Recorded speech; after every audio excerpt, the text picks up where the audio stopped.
tardes, estimados integrantes del Consejo Rector del Pacto por México, estimados invitados, legisladores, investigadores, analistas de nuestro sistema político. Una forma de entender el Pacto por México es verlo en función de la necesidad que tenemos de concluir nuestra transición. Nuestra transición política, económica y social. La agenda del pacto tiene que ver con la necesidad de concluir este dilatado, tortuoso, lento proceso de transición, tanto en materia política como económica y social. Es decir, concluir nuestra transición política, pasar de ser el país de un partido hegemónico al país de una democracia vigorosa, que le da voz y voto al México plural, diverso, a ese que existe en todas las calles, las ciudades, las comunidades, pero que no existe en los espacios de la opinión pública, que no existe en los espacios del poder público. Y no solo me refiero al ámbito federal, sino sobre todo al ámbito local, que es donde se ha acuartelado el autoritarismo, la opacidad y la impunidad. Concluir nuestra transición económica para pasar de ser un país de oportunidades para unos cuantos, dejar de ser ese capitalismo de cuates, de privilegios y concesiones oligopólicas, y llegar a ser esa economía dinámica, incluyente, con una clase media en expansión, mayoritaria, con un sector productivo que aliente a la innovación y fortalezca y proteja a las empresas pequeñas y medianas. Y tercero, concluir nuestra transición social para llegar a ser ese Estado de Derecho que tutela, que protege los derechos, las oportunidades y las libertades de todos los mexicanos. Es por todas estas razones que 40 días después de haber firmado el Pacto por México, en el PAN celebramos nuestra reunión de Consejo Nacional y llegamos a un acuerdo que quiero compartirlo con ustedes. Cito: el Consejo Nacional del Partido Acción Nacional ratifica la participación del PAN en el Pacto por México. Segundo, esta participación del PAN deberá distinguirse de los otros partidos y del gobierno, fortaleciendo la identidad de nuestra propuesta panista.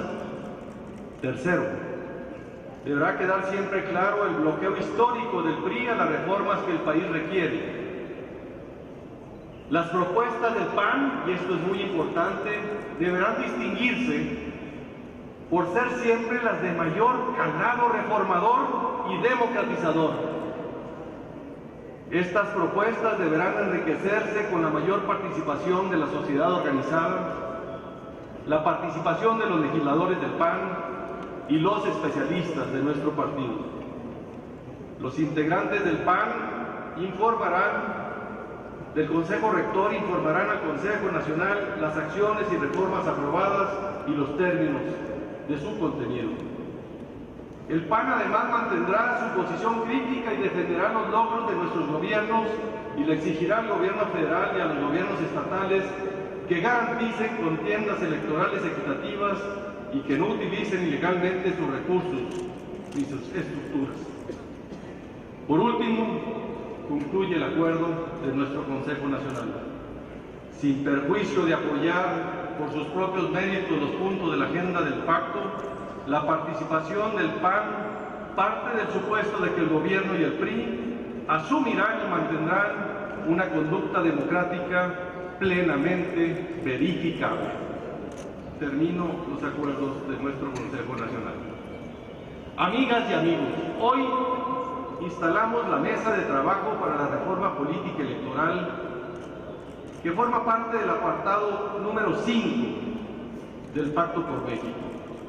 Ese apartado que atiende los acuerdos para la gobernabilidad democrática y que deben entenderse como una parte de un conjunto más amplio de 95 acuerdos y 11 acuerdos adicionales asumidos en el adendum.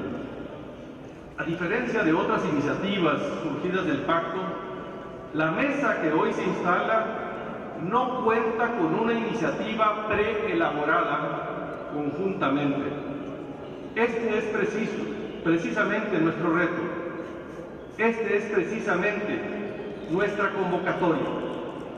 La mesa que hoy se instala deberá partir por escuchar, por incorporar todas las propuestas que se han vertido sobre el tema, pero tratando de establecer un método para procesarlas y para construir los acuerdos mayoritarios requeridos para su aprobación en el Congreso.